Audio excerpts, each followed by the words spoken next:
to the Kent Lap Podcast. Well, I think we've already started the podcast. So we'll just keep going. All Thank right. you for connecting us to all the wonderful people you've connected us to.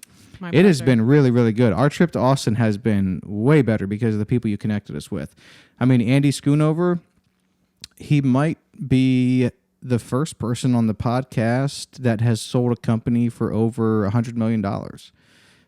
I think he is. And I mean, that's kind of a big deal. I haven't done that. You know what I mean? Like he was it's really a pretty small club. yeah, I think it probably is. But he was really great. And then Renji was awesome. Like we talked about last night, you had me over to your place to catch up a little bit with you and Adam. And we were talking about Renji. And that was so fun. He's such a high energy guy. He's just a fun-loving, just a big-hearted, great guy. So thank you very much for connecting us My to the pleasure. people that you did. It's it really, my favorite thing.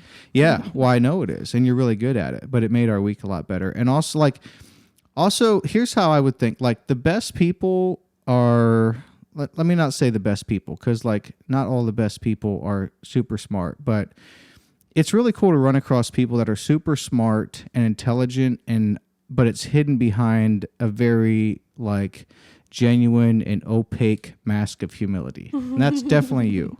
Oh, You're a thank very you. humble person, but you're very smart. That's so funny because Yeah. I would say the exact same thing about you. Well, we might be smart in I think maybe different ways. Like you're definitely more intellectual and like sharper smart than me.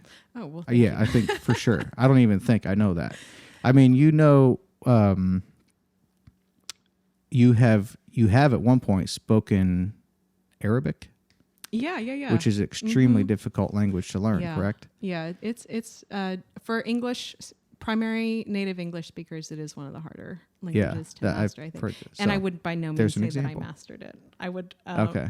I found my way in a variety of situations after years of diligent study. I was barely passable. So. Oh, really? Well, I But I couldn't loved even it. learn Pennsylvania Dutch, which is like, it's my wife's like, it was her first language, actually. It's like a version of German, German language, but it's like Pennsylvania Dutch. And I know a few words, but I don't, Yeah. I know English and that's all I've got.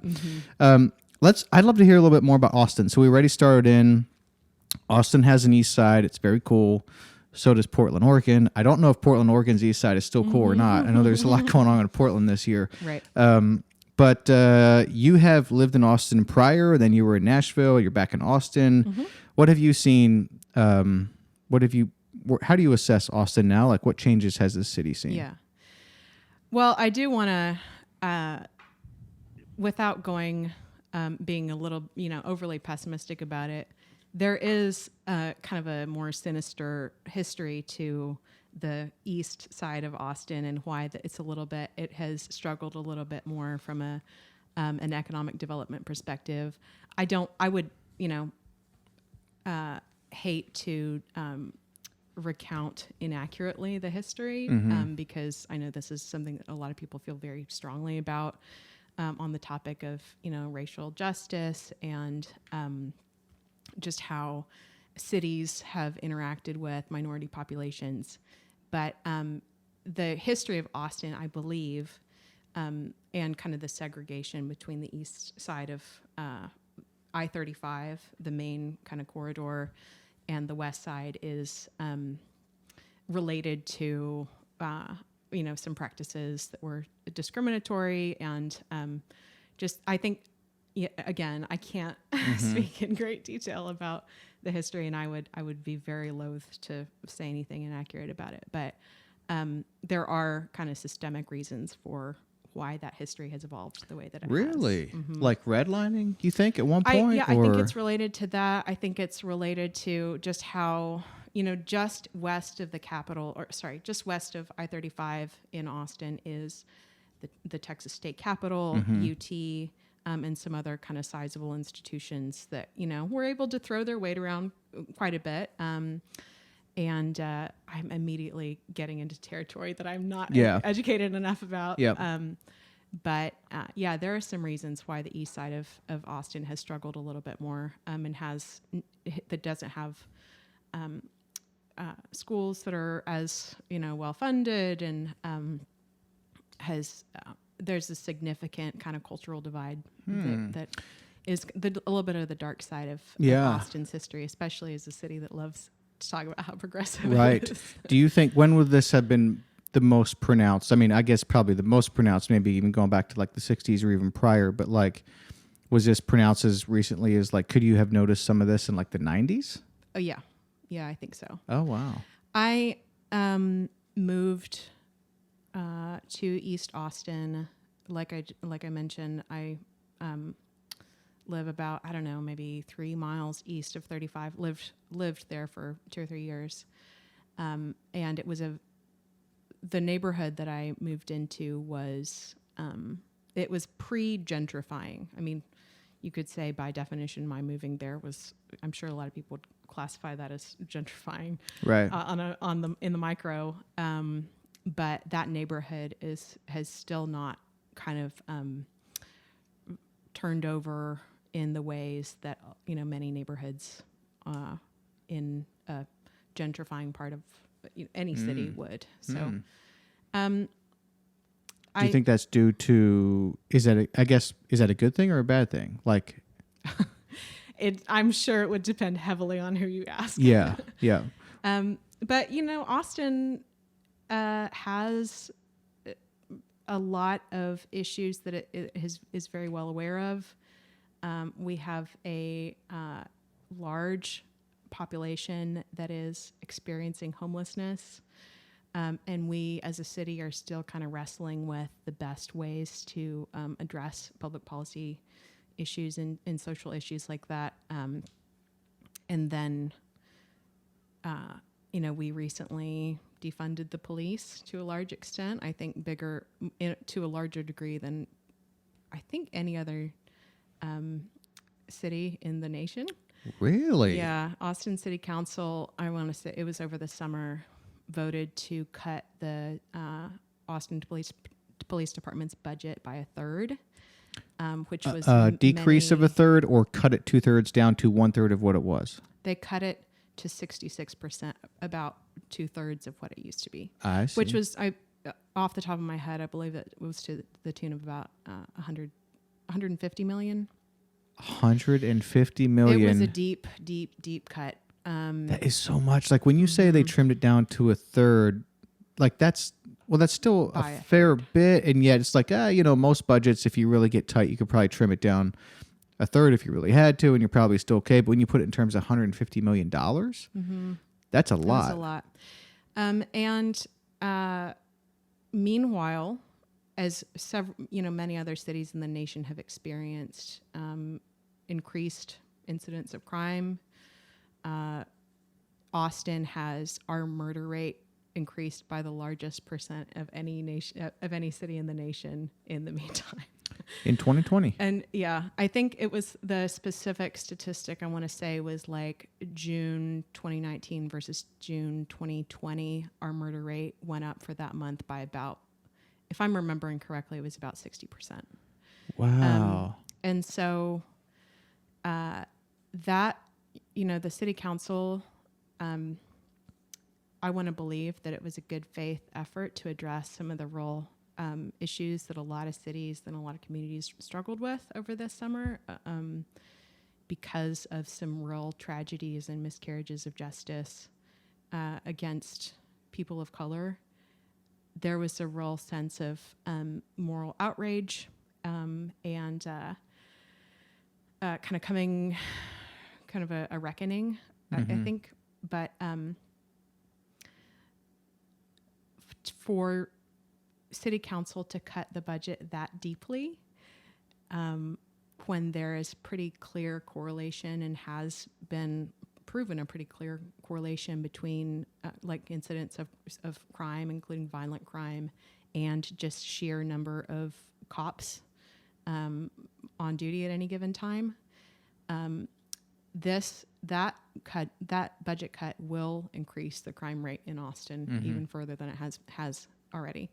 And the real irony of it is it's not, rich white folks living in Circle C that are going to experience that increase in crime. Yeah, that's right. It's the communities of color. Yes. And,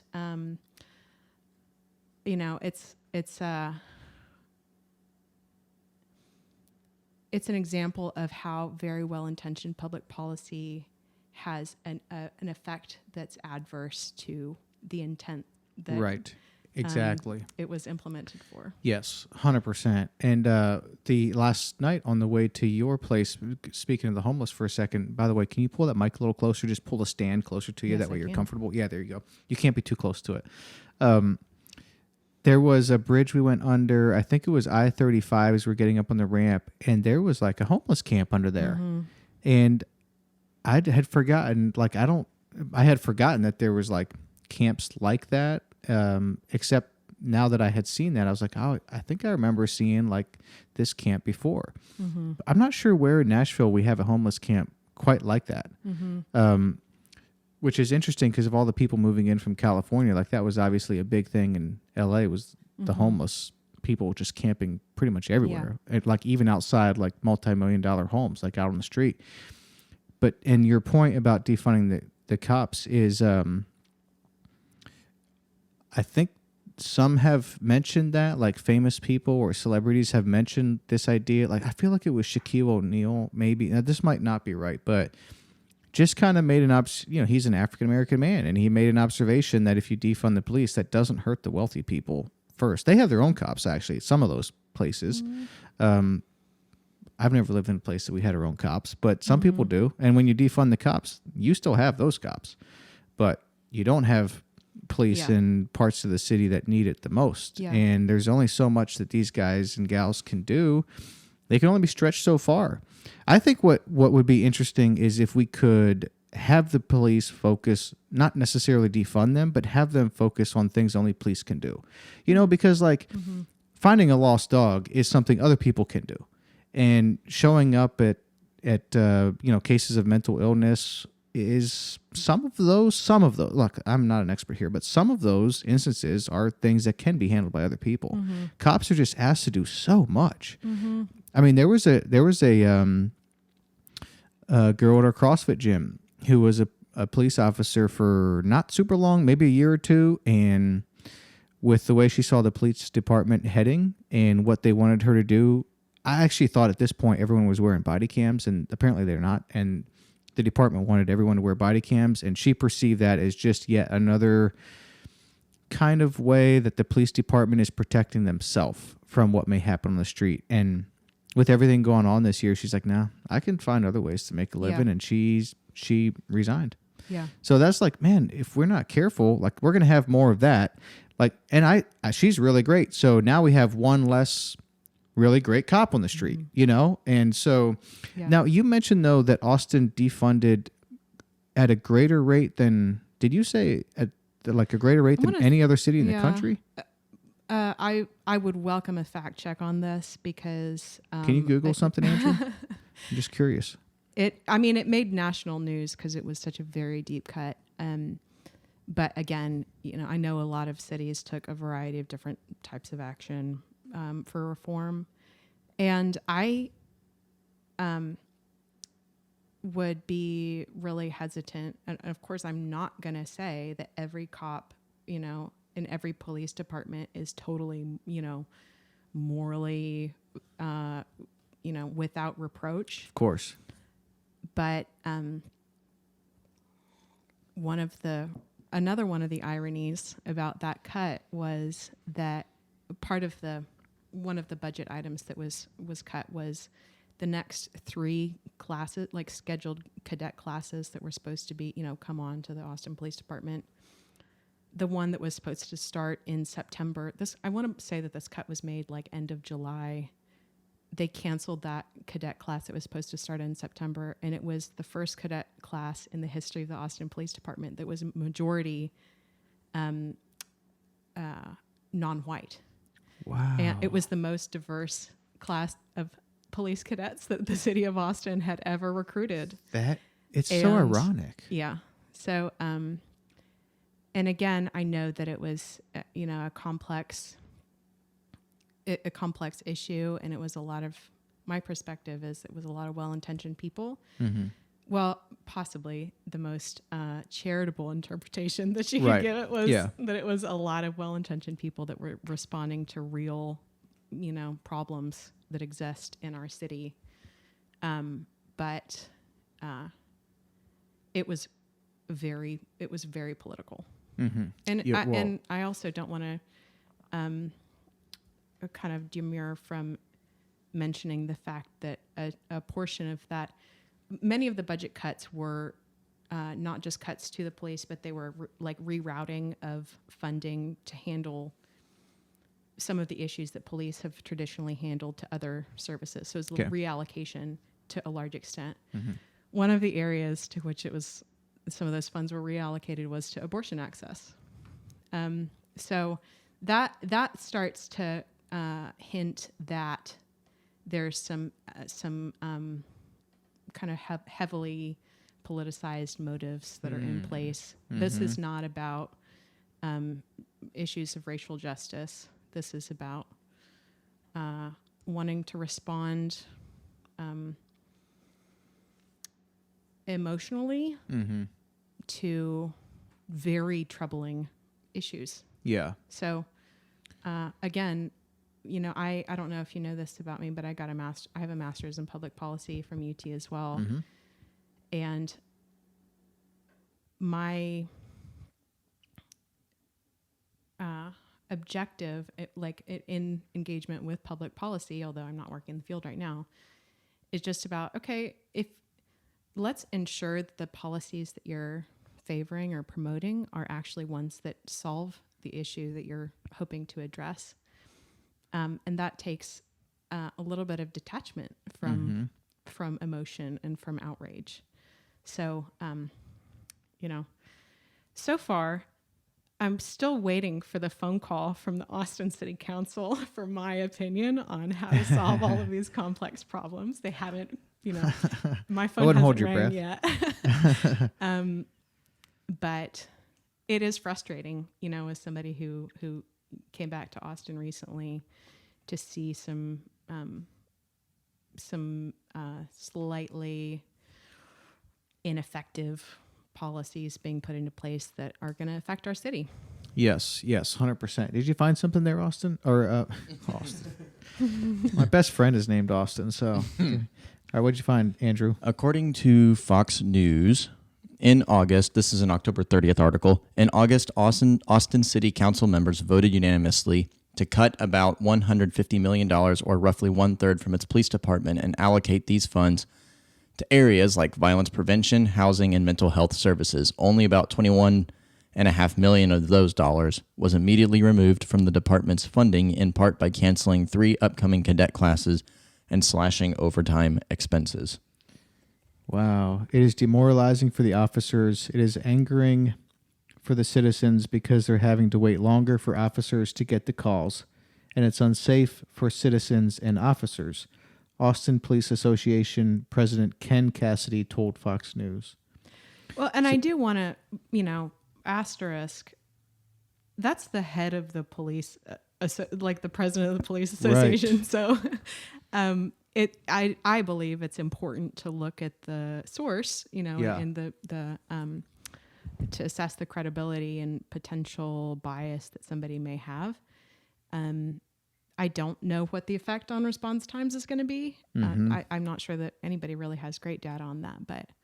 Well, and to your point, this is not someone on Fox News who's hyped up, giving a personal opinion that's, this is the head of the police. But look at this. Since voting to defund the police, Austin, a historically low-crime city, has seen an uptick in murders and aggravated assaults, according to data from the Austin Police Department's September crime report.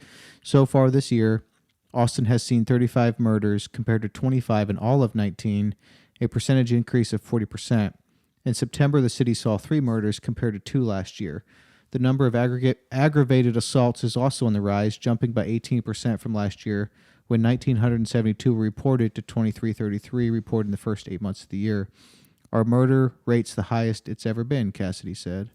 And again, I would want to caution that the way that reporting is done by saying that those trends were in place well before City Council slash the budget. Our crime rate was already up, like I mentioned, in June. The murder rate had already gone up by a significant amount. So it's not like that vote caused that jumping. Right. Good that point. was, Yep. But if those trends were in place already, why would you make those choices? But Well, that was happening across the country, and I think in Minneapolis, I want to say they reversed that. I want to say they defunded the police in Minneapolis, either in whole or in part, and then reversed it. yeah, But- I'm not sure. But this is the thing with public policy is, I mean, I remember at the time, back in May and June, whenever this was kind of at its peak, that it was, I mean, it kind of felt like in some cities they didn't have a choice. Like they had to do some of these things just to kind of appease the people, or it was going to get like worse violently. I don't know if that was the case here or not, but I think, the big probably example of that everybody would think of would be Portland. I haven't followed Portland that closely. I just know this stuff about Austin because I live here and I care. And I really want to emphasize when I first read about those cuts, I was actually very interested and optimistic about them. I thought, oh, okay, well, we're thinking creatively about how to solve Austin's problems. We do have this homelessness issue. Is there a way to approach that better? Have we been, is it a kind of a example of when all you have is a hammer, everything starts to look like a nail? Is there a more innovative way to approach this, some of the issues that we're having? And I think that there are. And I think that increasing public oversight of activity within the police department is a good thing. I think body cams are great because, and I understand why an individual officer would feel either way, about wanting to have that level of accountability. But I think transparency and accountability and having good capturing those encounters that can sometimes go really wrong is really good. I think that every police officer who has a history of bad behavior should be fired, and that we should keep a careful eye on those things. So I'm not blindly pro police and think that everything they do all the time is great. Again, for me it's about, are the problems that you're hoping to address with this policy actually going to be resolved by what you're putting in place? yes. Another example of this, if you'll allow me to continue to to expound, Please. I think of another really good example of this that I think of is when I'm trusting my memory a little bit, which will no doubt fail me, but after one of the horrible, shooting crimes that this nation has experienced within the last couple of years, there was some, gun control legislation. I think that the Senate was considering, the U.S. Senate was considering, and Marco Rubio, one of the senators from Florida, published a press release or whatever that he was not going to be supporting the legislation that was, pro-gun control. The reason that he wasn't was because his staff had done an analysis on like 600 or 400 of the most recent shooting, these big shooting sprees that have been such terrible tragedies. Not one of them would have been prevented by the gun control legislation that was being considered. It was well-intentioned legislation that wasn't going to actually solve any of the problems. So, and there are countless examples of that, I'm sure, on both sides. But the reason they do those things is because they're signaling and they're making decisions for votes, and they're keeping themselves in they're keeping a job for themselves. I mean, Yeah. that's where we're at in this country. It's like the people that would posit those laws, it wouldn't shock me if they knew that none of the gun deaths happened from those guns. I mean, they would have had to, right? If you're going to write a law, you're going to know the statistics. And then you may not mention the statistics, you may not like them, but you probably know the statistics. But you still posit your law because you're speaking to a certain desire in the public and you want to keep your job. Yeah. Like that's where we're at. Yeah. And even lobbyists, I mean, it's crazy. It's absurd when you think about what lobbyists can do at like the highest level of government. I mean, this is where we're at now. Like you can pay to get laws passed that are good for you as a big corporation. It's pretty crazy. I agree. And I don't know. I can have a more charitable perspective on the politicians or the lobbyists or activists that react with like a gun control law that doesn't actually solve gun crimes, because it is so upsetting, and you feel like, and I mean, you can just spend any amount of time on Twitter in response to one of these horrible tragedies, like a George Floyd or like one of the shooting, sprees that have really affected this nation.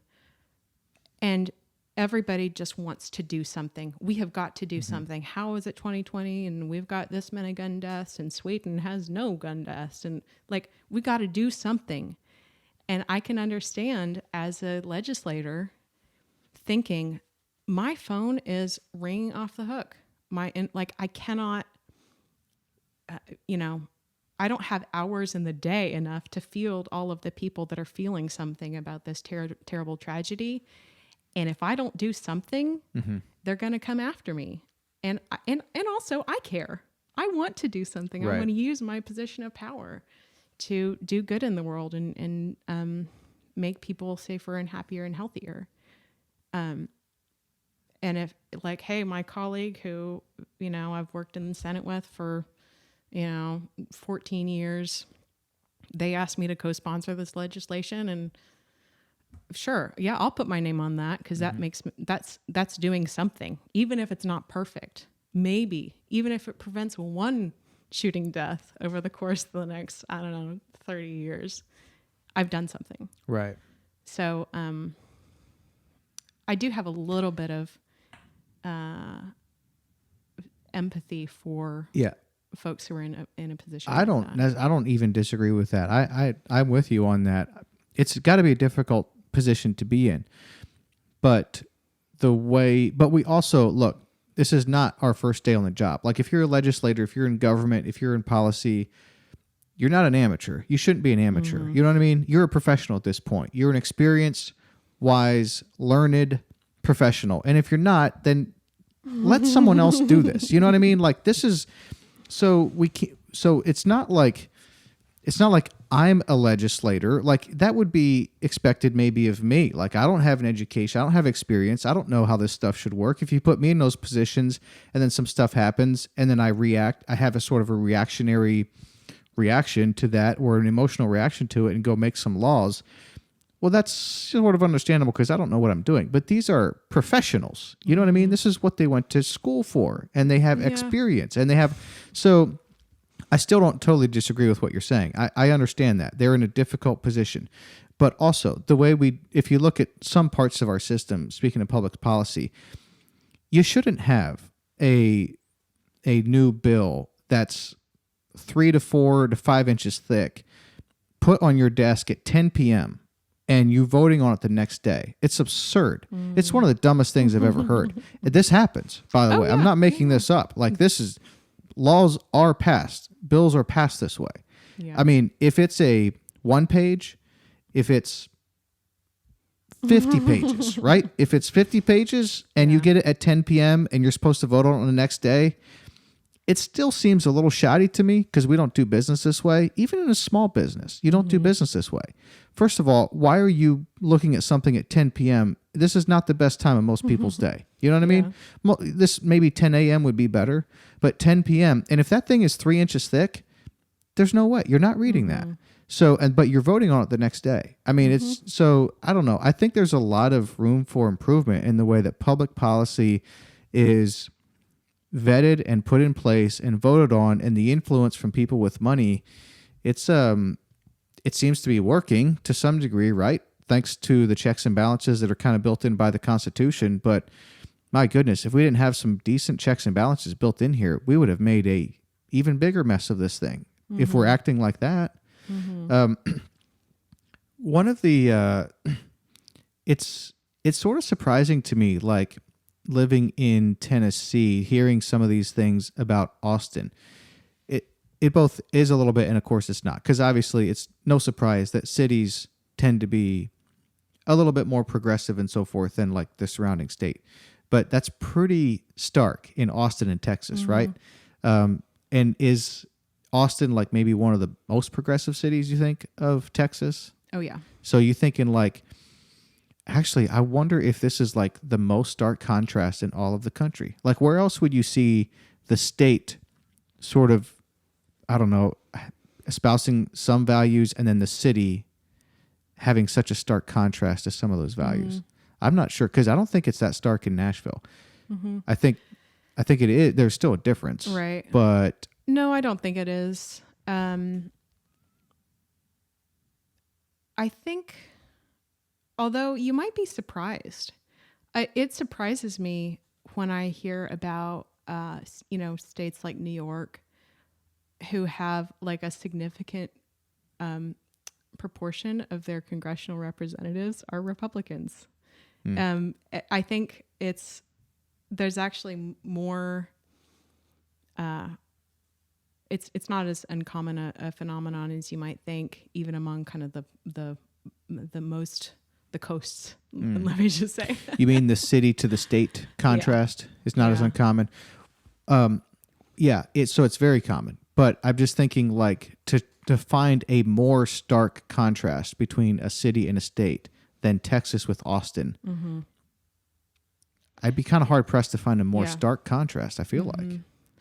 I think for a lot of Austinites, it allows us to kind of have the best of both worlds. Yes. Because you mentioned earlier the influx of folks moving from California, which when I left Austin about 5 years ago was a joke. Like, it was literally like a punchline. Now it's just a phenomenon that Californians are flooding into Texas, for better or for worse. It's to the extent that California, again, you'd have to fact check this, but I think California was considering state legislation that allowed them to continue to tax people that moved out of California for 10 years. That's crazy. So I don't know if that actually, how, real of a possibility that was, but a lot of people move, including like, corporations like Tesla and all of these other San Francisco based companies that if they haven't relocated to Austin, they've at least opened an Austin office, because we have all of these nice pro-business policies, like there's no state income tax for individuals in Texas. You get the benefit of that while getting to live in kind of a funky, cool, very millennial city that makes you feel like you're, that you get to be as progressive as you want to be. So my concern is if those Californians continue to bring the policies with them that they voted to put in place in California over the decades, that Texas won't continue to be the place that they fled to. So, that's an interesting point. And like, I think some people's reaction would just be, there's no way. Like, you can't change Texas. It has too much history. It's too strong of a culture. The people in policy, I think Texas sort of has this. Didn't Todd Engstrom this morning say something about the one thing that Texas has going for it is it's pretty particular about putting its air quotes, own people into like public service. So it's like they're going to be a little bit more hesitant to have this guy who moved in or gal from California 18 months ago to put them in, and they're going to have a strong preference for Texans. So that might be kind of a way to save the policy of Texas. But this is what's fascinating and sort of, I guess, humorous a little bit, but you have people fleeing California. They're not fleeing because of the weather. I mean, California weather is pretty awesome. Depends where you live in the state, but it's pretty great. They're probably not fleeing for the beauty. Like the geography in California is gorgeous. Sure. I mean, golly, it's got to be one of the best in the whole country. So what are they leaving for? They're probably not even fleeing for like the not having friends there or family. They're leaving for reasons of policy. I would think primarily, whether that's tax or regulation or whatever that is. So they're leaving for reasons of policy. And if they're not careful, if they go to a state like Texas and then vote for the exact same policy, what are you thinking? You know what I mean? Like you left that for good reasons. And if you come here and vote for the same thing, like, wouldn't it be a shame? Like this seems unlikely, but wouldn't it be a shame if we're back again here in East Austin in 2031 or 2030, like 10 years from now? And somehow like Texas changed in 10 years because so many people came here and got into public policy and changed it. And like the talking point a decade from now is like people leaving Texas for another state because the policy's jacked up here. It seems impossible. Yet it's not impossible, is it? I think that Seems Texas, unlikely. There were a lot of folks that got really excited about turning Texas blue in this election cycle. And that ended up it was not viable. It wasn't even close. And of course, there are plenty of progressive folks in public policy here, but I think we make a pretty good case for being a red state, continuing to be a red state. So I agree. I do want to say it a lot of Californians, the real the biggest factor, as I understand it, anecdotally, is just cost of living, and they think about kind of the very tangible example of why they'd leave San Francisco for Austin is I can get a house that's I can get a 6-bedroom house for what I'm paying per month for a bedroom and a half in San Francisco. Especially like COVID has accelerated all of these trends of people not needing the actual geographic location of where you're working becoming a little bit less significant. And it's a preferable lifestyle for a lot of people. Yeah, certainly. Thanks for humoring us on the political front a little bit. I didn't know we would get into that, but that was great. I didn't either. Yeah, no, that's great. And I did know that you had a master's in public policy. Do you feel like with that, do you feel like that's a base of knowledge that you don't get to act on as often as you would like? Like I would have to feel like knowing what you know and then kind of seeing things develop and not like acting on that knowledge or that skill set could be maybe sometimes a little frustrating. Is that how it feels or no? From I am using my degree or I'm not using my degree perspective, I'm really happy with working in the private sector.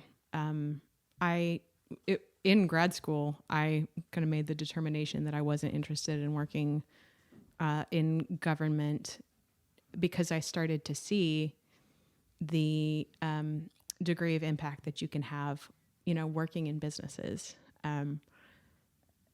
There's so much more freedom and agility and innovation that's possible that the government just kind of wrings out of even the best people. For sure. So I will say I, like many, many, many people, feel the frustration of the heavily politicized environment, the heavily polarized environment that we have found ourselves in this year. I'm saddened by it. And I'm frustrated that politicians, that our leaders, not just politicians, but many people, feel the need to, again, make decisions and make policy based on emotions and what's kind of which way the wind is blowing, and find that it is the system, a two-party system is created to incentivize polarization and to discourage being willing to consider that you're wrong. It discourages humility and the ability to have kind of data-driven discussions about what the actual best things to implement are. That frustrates me, as I know many people are frustrated by that. Yeah. Well, we were talking about yesterday with Andy what like nonprofit sector can learn from the for-profit sector, and one of the things is being data-driven. Like I feel like successful for-profit businesses are like, particularly now in today's day and age, like so focused on data. You know what I mean? You have to be able to set emotion aside and subjectivity aside and opinions aside and look at the data. You know, how many cars go by your retail shop? How many of those cars that go by pull in? How many of those people walk in, and how many of those people buy? And how much do they spend on average? And how much did it cost you to get them to come in and spend? You know, that's just something like pretty much everyone's doing that now, except when you get into nonprofit, it's not always the same. And when you get into government, it's not always the same. So I think it's one of the kind of maybe the great things of a more capitalistic society, or not a more capitalistic society, a capitalist society, is you can see the benefits of removing some emotion and subjectivity and just focusing on data. So I am curious though, actually, we should probably do this. Can you tell us a little bit who you are and what you do? Let's just start with that. And then I want to hear about your history in Austin. And then I'd love to kind of hear like if you have thoughts on the Austin that you moved away from, you know, a couple years ago, and then the Austin that you moved back to last year, and if you noticed some differences. But Colleen, you're married, you have a couple of kids. Can you kind of give us that rundown briefly? Sure. Yeah. I grew up in Oklahoma. I grew up in Tulsa, which in some ways I think of as, you know, if Nashville is the little brother of Austin, I think of Tulsa as the little brother of Nashville. Really? Tulsa's a great town. Tulsa, Oklahoma. Let me do a plug for Tulsa. It's a great town. A lot of the things that somebody would love about a Nashville or an Austin are available in Tulsa. There's some really great things to do and I've see never little heard communities this. there. I'm just going to look on the map where Tulsa even is. I have no idea. Sure, yeah. Northeast corner of Oklahoma. They also, by the way, are doing I'm going to flub the details of it, but in the past, I believe that they've had a incentive program that remote workers can apply for. And if they are the type of, you know, workers that Tulsa is interested in recruiting to join their little economic community, they'll pay you $10,000 to come live and work in Tulsa for, I'm not sure what the parameters are. The city will, or whatever this fund is? I want to say it's like some economic development corporation or something. I see. But it's, you know, any of those Californians that are listening today who are interested in moving to Austin, let me plug Tulsa for you. Let's submit Tulsa for your consideration. Let's spread this out a little bit. We're getting some of it in Nashville too, so don't worry. You're not getting all of them. Yeah, I know. So, you know, grew up there to a wonderful set of sweet Christian, kind of intellectually ambitious parents, which may not surprise you. It doesn't. Were they Presbyterian? PCA, yeah, Reformed. Okay. I grew up in a PCA church. Okay. And went to OU for undergrad. Got interested in international stuff when I was in college. That's where I started taking Arabic. and really got interested in working, especially for like the State Department or some, government entity overseas. I thought that was probably in my future. Moved to Austin immediately after graduating college, worked in the state legislature for one session, and taught, just kind of found myself teaching at a private Christian school here in Austin for a year. And then I want to say I was 22, loved Austin. And I realized if I stay here a year longer, I'm just never going to leave. And then I will have only ever lived in Texas and Oklahoma with a little stint in DC. And if I ever want to pursue international stuff and have credibility at all, I need to go. So I wrangled a teaching job in Kuwait, where I taught at an American school there, and did that for a couple of years. Got to see the world and travel. And Which years was that? 2008 to 2010. Obama was elected in 2008. Yes. And so that I remember watching that election from overseas with great interest, and had a great experience, got to make some dumb, young adult mistakes. In Kuwait? Yeah. But, like what? Staying out too late in a bad part of town? Or? Sure. Let's put that on the list. And got to really just see the world. That was the highlight, and do lots of things that a lot of people miss the window to do before they get married and have kids, and things get a little bit more stable for them. So I got to do all that. I got to front load all that adventure and experience. Knew I was going to come back to Austin, which I did after that couple of years, and got my master's from the LBJ School of Public Policy, shout out, or Public Affairs. Worked for an economic development consulting firm for a couple of years, and then found my way into working for a real estate investment fund for a couple of years that we were talking about this last night. Mm-hmm. It was incredibly rarefied work, but it was super fun. We were raising equity funds for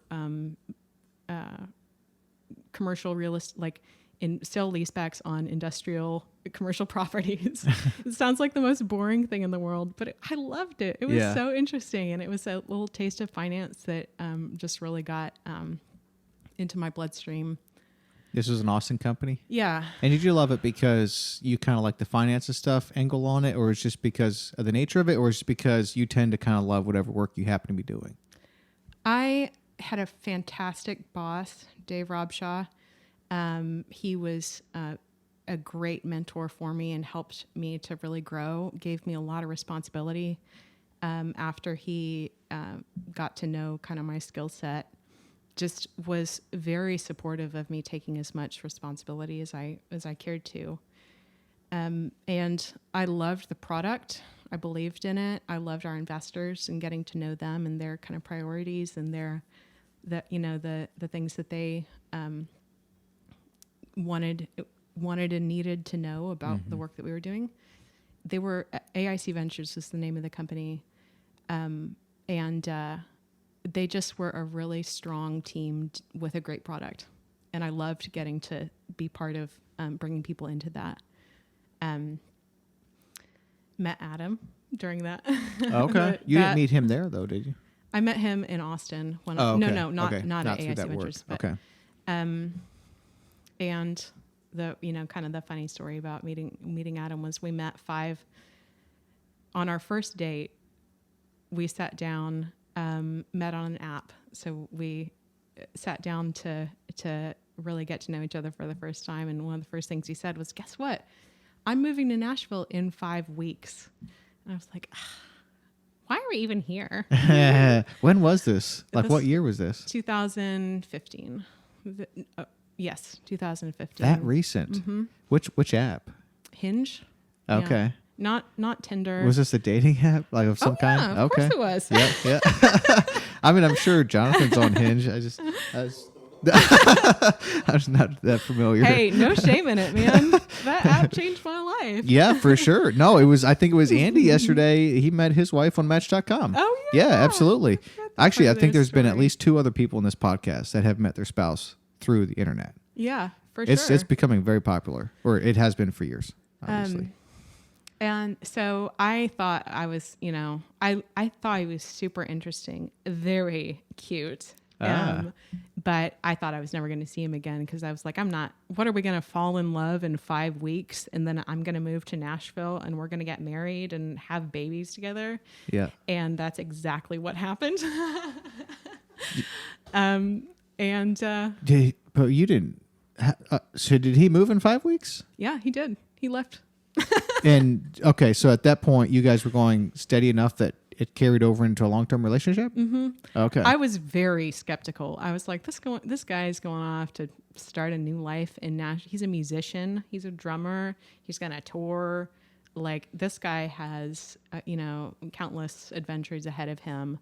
And he's not going to want to have the old ball and chain back in Austin while he's like, he just needs to start, focus on building a life there. But that wasn't what he wanted. And knowing him now, I can totally see why he, making all of those professional moves, having, romantic possibilities with, I don't know, girls in bars or whatever, wasn't going to be helpful or interesting to him during that time. And yeah, we just had a really, I had not met a Christian man up to that point that I had that kind of chemistry with, that I just had fun with. Oh, wow. Sorry, all the Christian guys that I knew before Adam. But we just had lots of fun together, and he still makes me laugh and is a really, really good, he's just a good guy. Yeah, So, he really is. When did you guys get married then? a year later. 2016? Yeah. He moved in June 2015. I moved to Nashville in January. Following that, 6 months later. January of 16? Yep. You're engaged at this point, or no? You're just moving to follow Adam? Well, that was an interesting... I was making plans to move. We were very serious, and I just couldn't. From an outside perspective, the idea of me quitting my job at a real estate investment fund, leaving my house, which I owned, and pulling up all my roots and relocating to a city I had never been in, a couple months prior to that, just sound so flaky.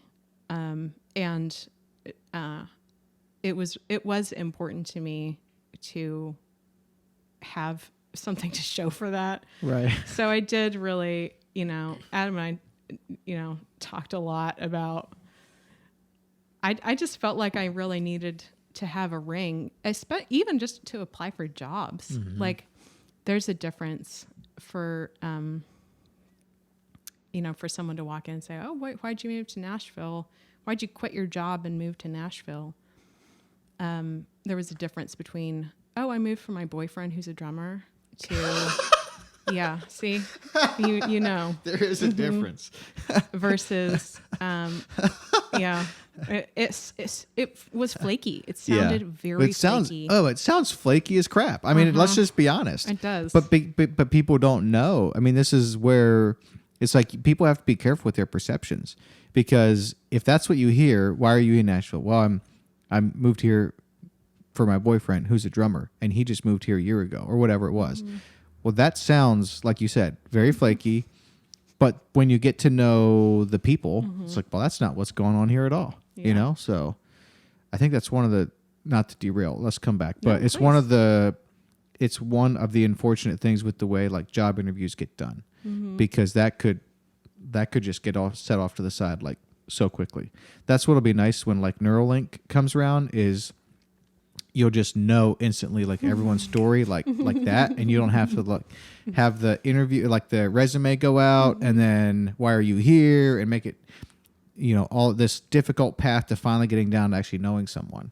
It'll just be like immediate, so then the people that are moving to different cities following the boyfriend who are drummers and are legit and it's not flaky, their future is going to be a lot brighter. Ladies, anybody that's listening to the sound of my voice, please do not move for your boyfriend. Right. Yep. It was, it was a little bit of a high risk situation. Honestly. What'd you tell Adam? Like, you just look, man. How do you have that conversation? Well, Adam it was important for him to be, and I think it is important for men in relationships to feel like the commitments that they make are made by them and are intentional, and that they are very deliberate. That's accurate. Yeah. Yes. Good read.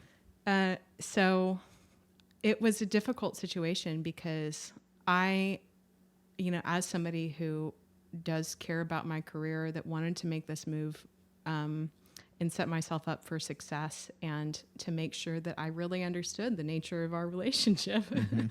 Mm-hmm. I really did want that commitment and to know that that was where it was headed. And he wanted it too, but he wanted it because he wanted it, which is so valid. And it wasn't a long, drawn out. It was only really a matter of a couple of weeks where things I was, making plans to go and to, quit my job. And he was planning a proposal and, securing the ring and asking my parents for permission and all of that. But it was important for him to do that as his own man. Right. So did you ultimately move before you had an engagement proposal? No. Oh, okay. He proposed on New Year's Eve after we'd been to Whistler earlier in the evening. Oh, yeah? Mm-hmm. And I moved. I mean, it was really a matter of days later. The die was cast. I was going to be moving. Okay. And I just kind of had to trust him that he wasn't going to, that he was where I thought he was. Right. This is New Year's Eve of 2017. 16. Okay. Okay, got it. Okay, 12/31/16. Yeah. So going into 2017. No. Sorry.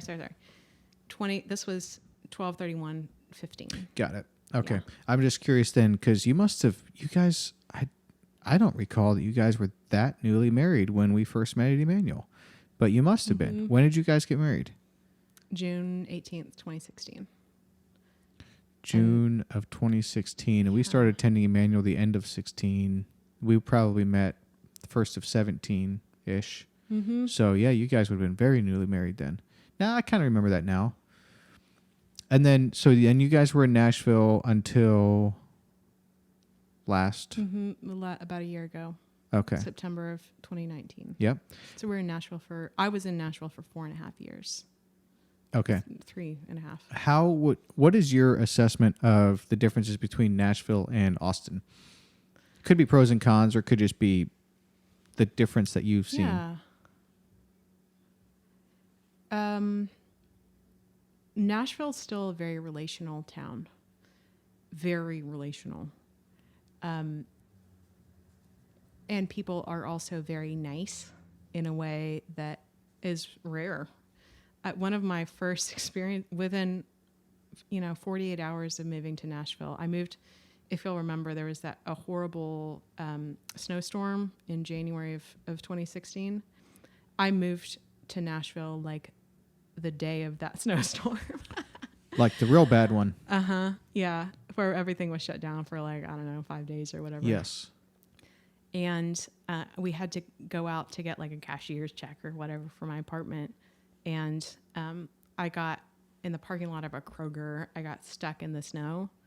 And Adam was in his car, and he had already he wasn't around in that he'd already headed out in that moment, and I was just there spinning my wheels literally, and just for a matter of seconds, until these two guys who were walking by, without making eye contact, without saying anything to me, they got around on the front of my car, pushed me back out of the snow that I was stuck in, and just went on their way.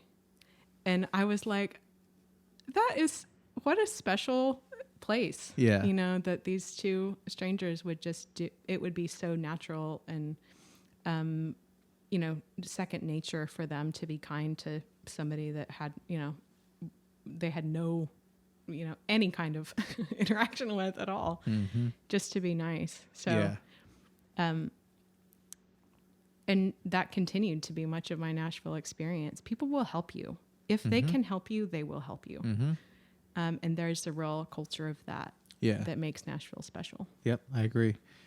What does Austin have? I feel like Austin has, well, first of all, Nashville obviously has healthcare in a level that Austin doesn't, but Nashville's kind of the healthcare kind of capital of the world, so to speak.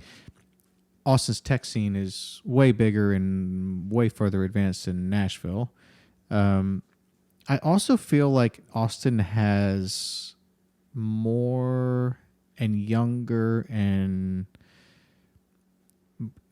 Todd said something this morning about Austin having this, I think he said radical optimism. There's a radical optimism to Austin that Nashville doesn't have. Okay. Yeah, That's interesting. I kind of pick up on that a little bit. Yeah. Yeah. I can see Other that. differences you notice between Austin and Nashville? There are many, honestly. I think that there, being a one of the other jokes that we make about Austin is that Austin is where people in their 20s go to retire. It really it is very attractive to a lot of kind of heavily artistic, creative types, and the standards that we have as a music city and as a kind of a creative city are pretty high for ourselves. Part of that is because of the tech talent that we have been able to attract here. Part of it is because, it's got a, we've been lucky enough to have some movies and TV shows that have been produced here over the decades. And so, we have very high standards for ourselves in terms of kind of artistic and creative talent. And one of the clearest examples of that is Austin Stone. The production value of everything they do is beautiful. And there's a real artistry that goes into, and a intentionality that goes into everything that they put out. Which, by the way, I see that at Emmanuel too. But Austin Stone was really kind of a leader in Christian creative, in my mind. Would you say national leader? Because I wouldn't disagree with that. Yeah, I think so. Austin Stone Worship. You mentioned Aaron Ivey yesterday when we were chatting. Their music, the music that they write and the produce is really incredible and really beautiful. Was very important, informative, during the years that I went there, and continues to be very moving. So they're doing a great job. I love that they are in this city, and I love that they're in the world. Yeah, I totally agree. Totally agree with both points. I also feel like Austin has a lot more younger money than Nashville. I feel like Nashville has a lot of old money, and it seems, I think because of the tech scene, probably in Austin, that money there's a lot of money comes here. way younger, you know. Well, and also it just like being the blue dot in the red state, there's oil and gas money here that we kind of are the beneficiaries of. And it's a center of political power for the whole state of Texas. So even before, that probably is one of the reasons we were able to become a attractive and kind of the third coast, as we like to call ourselves, San Francisco, New York, and Austin. I'm not sure who gave us that name, but what is it? Another one is Silicon Hills. Okay. I think is one of the little names that we've been able to attract for ourselves. So the fact that there is a tech scene here was heavily orchestrated and recruited for. It is not. It's by no coincidence that we've been able to attract those companies and the talent. And the state deserves a ton of credit for that too, for their, the pro-business policies that they've had in place that were attractive, when Austin started to recruit these companies, I think in like the 70s or whatever. Yeah. So we've had Austin as a city has had a lot of advantages for coming after that talent. Yeah. I know the people in power at Nashville, this might have been several years ago, but in the last several years, they've made, I believe, multiple visits to Austin to see what they're doing, how it's working, trying to kind of learn from Austin. And with COVID and kind of the people moving around geographically this year, Nashville has gotten a few political commentators like Ben Shapiro and Candace Owens and Tommy Loren, which I don't know a lot about, but I think she's somewhat famous. I was thinking there was another. They're out of Nashville now? They're moving to Nashville or have moved to Nashville, but just in the last month or two, if they're there, it's recent.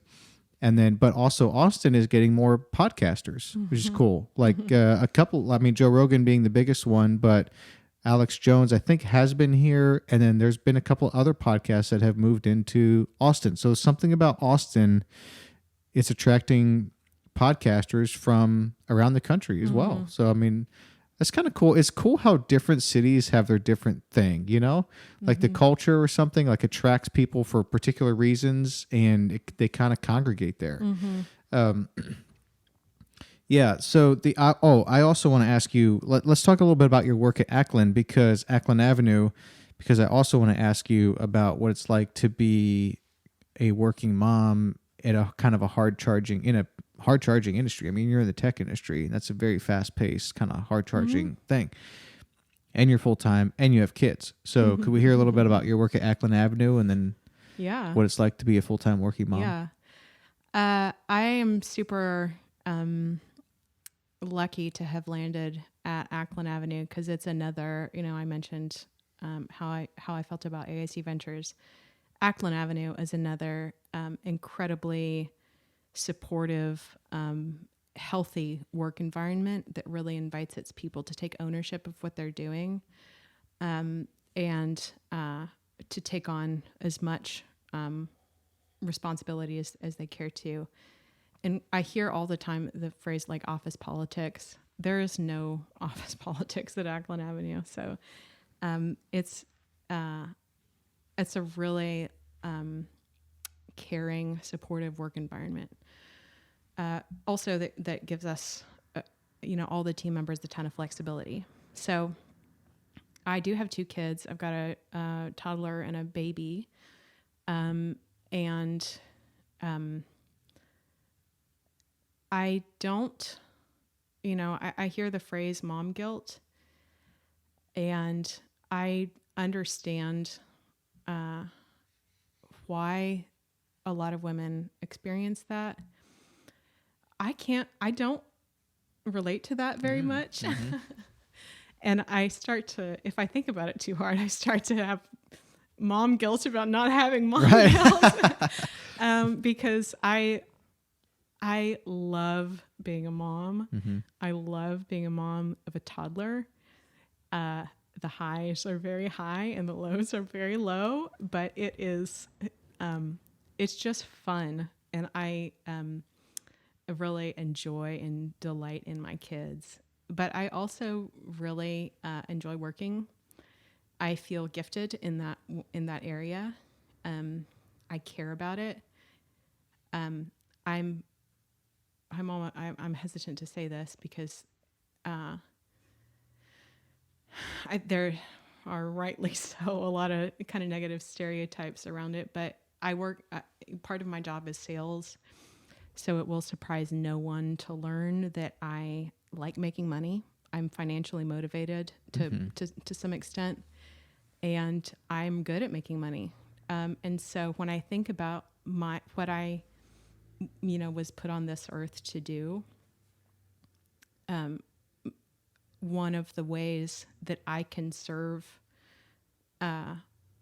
other people and serve my church and serve ministries that I'm interested in and believe in is by supporting them financially. So I feel a real calling around working. And of course, my kids are my primary responsibility,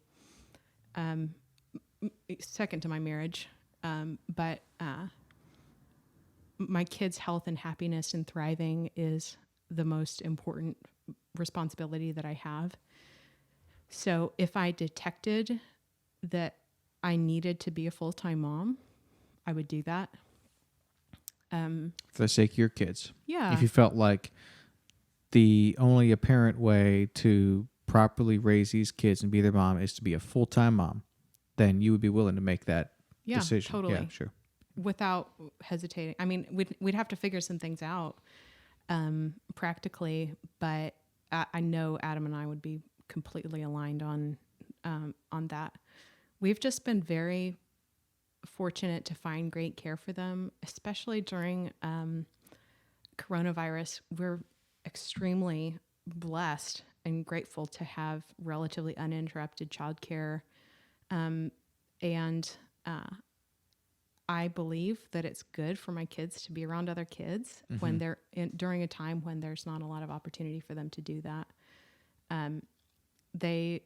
We've also been very fortunate to have caregivers and teachers at their little daycares that my children feel very close to and that feel very close to my children.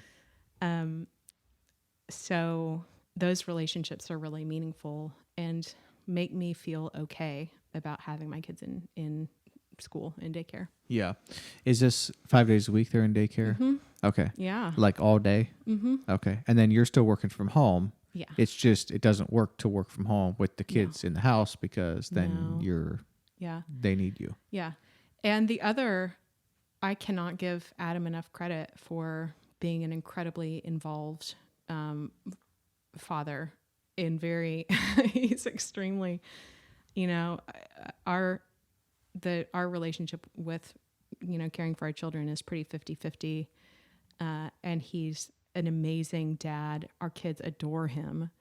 And we all just are able to have, lots of fun together. So, I need to give him tons of credit, but I also want to just be very clear that everyone's marriage is different. Everyone's relationships with their children are different. I believe that being a full-time mom is a calling, and the women that are doing that work are incredible, and that they are serving the world and the Lord and their families in incredible ways. Yeah, totally agree. Totally agree. Why is it, do you think, that you have not had to deal with mom guilt at the level that some other working moms have? I feel that my kids are doing well in the situations that they're in, and I feel that Adam and I are doing well in the in the work that we have. I feel that we're where we're called to be right now. If I felt equivocation about that, it would be easy for me to feel more guilt. And one thing that I heard that was helpful, a perspective on, like, quote unquote work-life balance, was I wish I could give credit to the clever person or the insightful person that I heard this from. she was talking about how work-life balance is not necessarily a day-to-day thing. Like 50% of your time is on work and 50% of your time is on kids. There are going to be like periods of time where you spend more time focused on work. And then there are periods of time where you need to spend more time with your children. Sick days, when my kids are sick, I'm off work. Oh, okay. And I could ask Adam to do more, during those days. I know that he always, offers.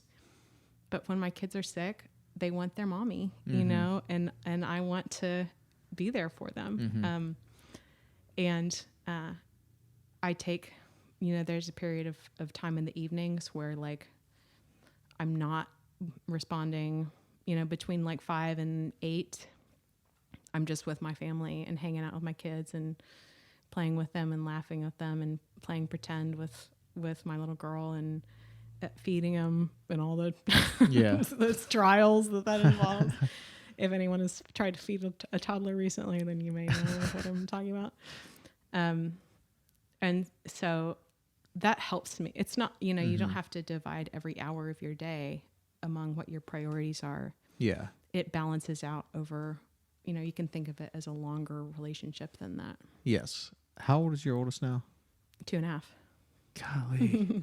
I think our youngest is a little over 2. She's turned 2 in November. This is mid-December, 2.5.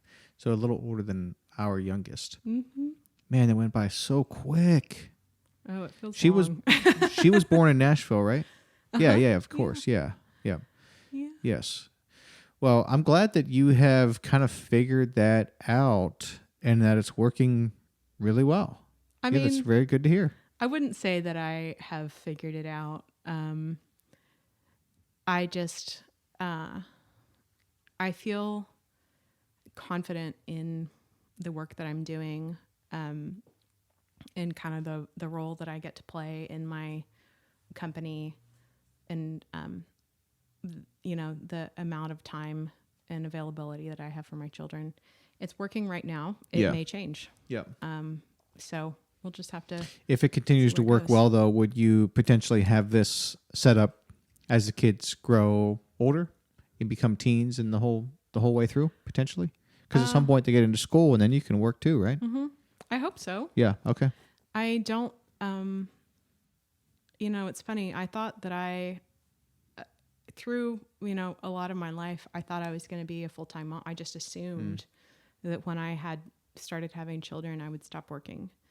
And then I had the opportunity to ask myself, wait, I'm not sure that I want that. Why do I think that I think I'm going to be a full-time mom? That doesn't, I haven't necessarily seen real validation of that. That's just what I always assumed. And indeed, I haven't felt called to be a full-time mom. Right. So, I also need to give a lot of credit to my company for the family-friendly nature of how they run their business and the flexibility that they've given me. A lot of people do not have the opportunity to spend as much time as I do with my children, and have the flexibility that I need to. Yeah. So. Well, that's one of the things about being a contributor and being good at what you do is you tend to get freedoms and privileges that not everyone does. Well, so maybe. I think Thank they're you. smart. Thank you I for think it's giving mutually beneficial probably for them to be very kind to you. I also do want to credit my mom, for the example that she set for me. She never worked full time when my brother and I were growing up, but she was a really good example of a woman who, loved and was available to her family and her children. But also we knew that she was doing really important work outside of the home as well. She was an attorney, worked on civil rights cases at very high levels. Somehow did that with little, screaming toddlers in the background. She worked mostly out of the home. And because of the example that she set and the way that she raised her daughter, I was into college at least, if not well out of college, before I knew that I should be, as a woman, expect to be discriminated against because of my gender. Oh, wow. That thought never occurred to me. But prior to, gosh, I don't even know. It started to seep into my consciousness really in my 20s. Oh, wow. So that sort of makes sense. You had a very good example set for you from a mom who was a good mom, did not neglect her children, and had work outside the home and was very good at that work and loved that work. Mm-hmm. Do you think a lot of the mom guilt actually comes when they start to kind of love the work almost more than the children? And like, I know that's not quite like, that's probably rarely actually true, mm-hmm. but I'm sure there's cases where, I mean, shoot, I'd like to, sometimes I get into work so much and I feel like it's at the detriment of my children. And is that where, do you think, the guilt would come in most commonly? I think that, I don't know, that feels pretty specific to individuals and the types of situations that we'd find ourselves in. I will say, like, I don't know, on occasions when my kids have had to be out of school, you know, especially this year, there have been some minor disruptions in our childcare, you know, and I've had to be like, we're up, you know, playing on the, you know, whatever blocks or something, and I'm on Slack, like typing messages, right. And I know that my child is seeing me ignore her. So that doesn't, I mean, that, you know, feels terrible, but also I get to be with my child for the vast majority of that day. Yep. I can be available to her and certainly responsive if she needs anything, but maybe it's not the worst thing in the world if our kids know that there are other things in the world that are important. Totally agree. Yes. So, I want to be completely empathetic to women who do feel conflicted about this. And if they're doing a lame job that they don't, just can't get into, and they're doing it because it pays the bills. And by the way, childcare eats up 70% of what they're making anyway. Yeah. It does make you ask, like, why am I doing this again? Right. This is so, I mean, it's complex. Yeah. And I would say pretty individual to, the woman who's experiencing that. Makes total sense. Thanks for sharing on that. I don't want to put you on the spot, but I would love to hear your thoughts on Immersed. We talked about just a tiny little bit last night. I know you know Renji very well, and so I'm just kind of curious. When you look at his business and business model, like what do you see? I would bet on Renji any day of the week. He is, I have been lucky to meet a lot of founders in tech and get to know them and hear them talk about their business. He has a clarity of vision that is rare. He operates with a level of peace and confidence that seems to be really authentic. Whereas I feel like if you're a tech founder, you have to be a little bit off your rocker. You have to be a little bit out of touch with the reality to believe that you can have the impact in the world that many of them believe that they can. Mm-hmm. And Renji has tons of ambition and a real vision for his product and how his product can work out into the world and promote human flourishing. Yeah. On a massive scale, but he also just operates with a level of calm and certainty, and he seems very grounded in reality. ironic, Right. Yep. to use the word reality, in a way that is very confidence inspiring. Mm-hmm. That guy I'm so glad that he is in the world. And I'm proud to call him a friend and to know him.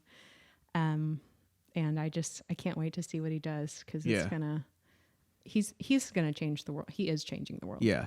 He's so mission minded. That's one of the things I respect about him. Like he has a clarity of mission that is a little bit rare. I feel like he's in sort of a category with a clarity of mission that is sort of a category of its own. Does that make sense? Like, oh yeah, totally. He's locked in, and he's been locked in for a while. Like even before Immerse, like the way he even thought about marriage and how that probably wasn't going to be like. I think he was saying like he was even like that probably wasn't going to be something that he was going to go down. And then he met Sarah, and as he turns out, it's like, well, this lady could really help me with my mission, And of course, then he loves her, but he's really mission minded. What do you see as because you sort of have this with your work at Acklen, you see people doing different things, and included in the tech space, certainly the successful founders, like what are you seeing them? What are some of the common denominators of the successful founders in the tech industry? Is it that clarity of vision or mission or purpose? Is there other things? I mean, I'm sure there's a few things, like the willingness to just go hard after something has to be one of them, right? But I'm curious what some others are. Yeah. That's a great question that I think many, many billions of dollars of investment would love to know the answer to. Yeah. what the kind of key difference is. I have visibility into Acklen Avenue is a product development company that partners with our clients to build custom software and custom applications that are going to fuel their business in one way or another. So I have visibility into some of the hallmarks of a successful product development process. In terms of like viability of business model, man, that's a tough, that's a tough thing to forecast, who's going to be successful and who isn't. So, I mean, I would really only be speculating about what makes a successful founder. It's one of the questions that I think successful founders are able to answer really well is, and this actually applies to product development in really organizations of any size. If you have a vision, if you think what is going to help your customers or transform an industry or really create change in the world, you have to have clarity of vision and like a tenacious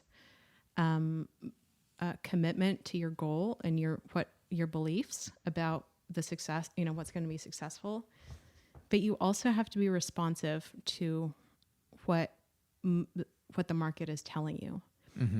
And that I think is a really founders that are able to navigate that question of, managing the self-doubt around, well, I think that I know that this is going to change the world, but they're not ready for it yet. Or right. I'm not getting any bites, or I'm not getting any VC money. I can't find it. Like, Sarah Blakely at Spanx talks about all the, the manufacturers that shot her down before she found, the one manufacturer that would buy into what she's doing.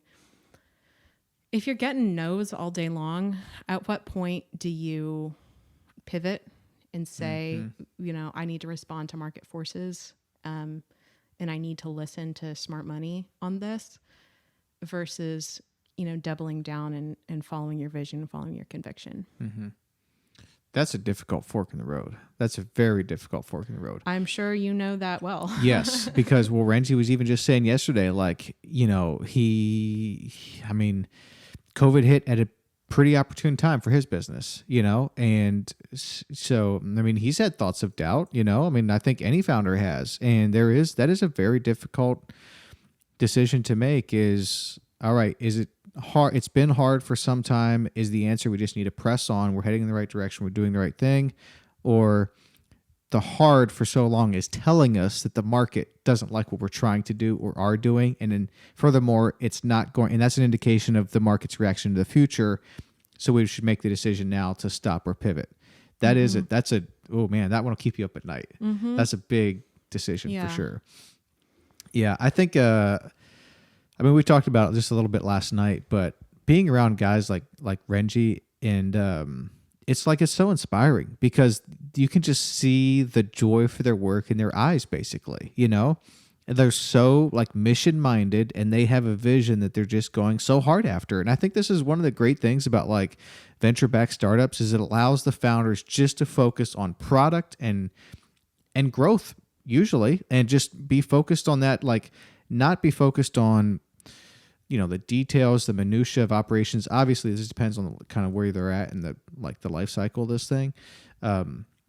But just to go so hard on developing the vision and chasing down the mission and getting a group of folks that's willing to work 60, 70, 80 hours a week and have fun doing it because you love the work.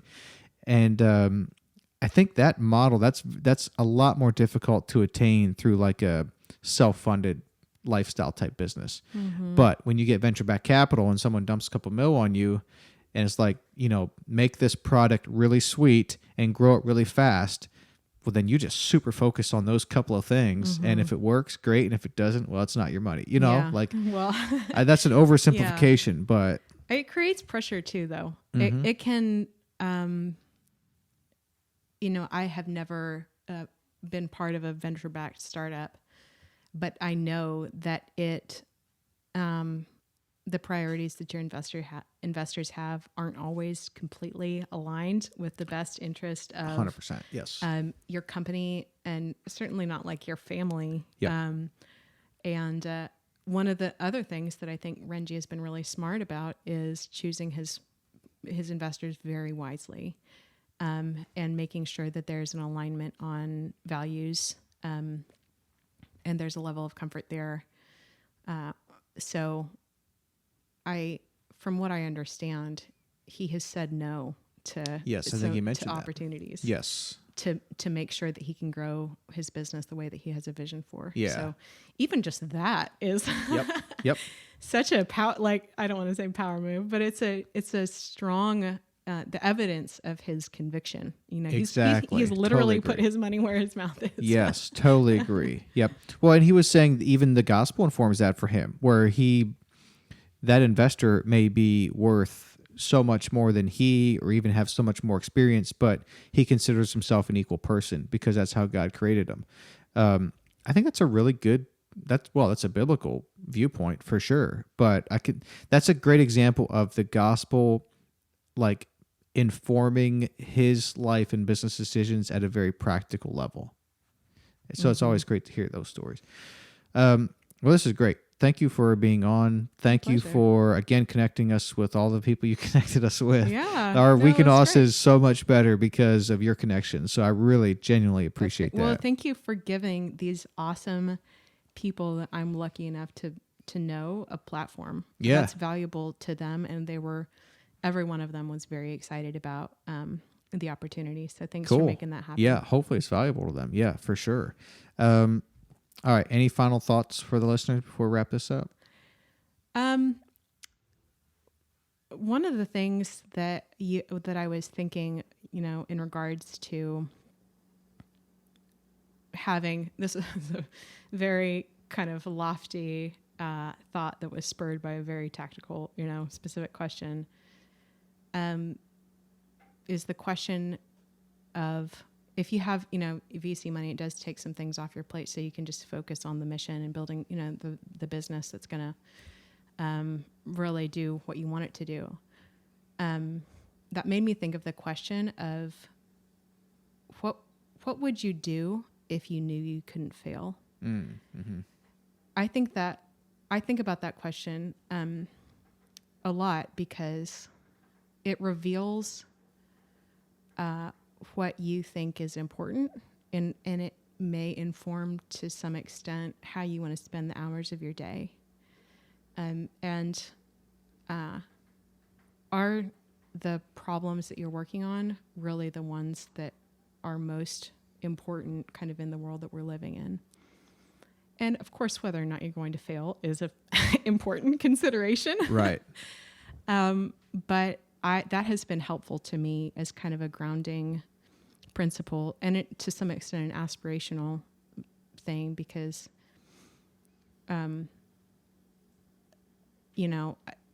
life is about like I love and very lit up by the work that I do, largely because it's mission driven to some extent as well. But that question is useful to me in thinking about, why God put me on this earth and what kind of passions or interests that he has given me that I really need to be acting on. What do I care about more than anything in the world? If I could solve one problem, what problem would I solve? Yes. So maybe we can, I wanted to just kind of put that out there as a thought that I hope will resonate with folks and give them something to think over as we're all thinking about, the work that we do in this world. Yes. Thank you for mentioning that. By the way, did you have that somewhere on a bio or I feel like I've read that exact quote in the last couple of days. It's probably when I was looking you up. Yeah. Okay. What would you do if you knew you couldn't fail? And after I read that, I have thought about that a couple of times. Oh, that is a very great question. Good. What would you do if you knew you couldn't fail? And then also, it's not like you just immediately run out and start doing that because maybe there is a high probability of failure. And that should be considered, and maybe there's a way to do it in such a way that increases your chances for success or whatever. Yeah. But it prompts thinking, I think, in certain categories that goes against, I'm just going to do work I hate for a while because it puts food on the table. Like, wow, that's not a good way to spend the rest of your life. Yeah. Like maybe for a period of time, but yeah. What would you do if you knew you couldn't fail? That's a very good question. All right, great. Well, it's hard to top that. Colleen Reidelbach, thank you very much for coming on. This was a pleasure. It was a privilege. Likewise. Appreciate it.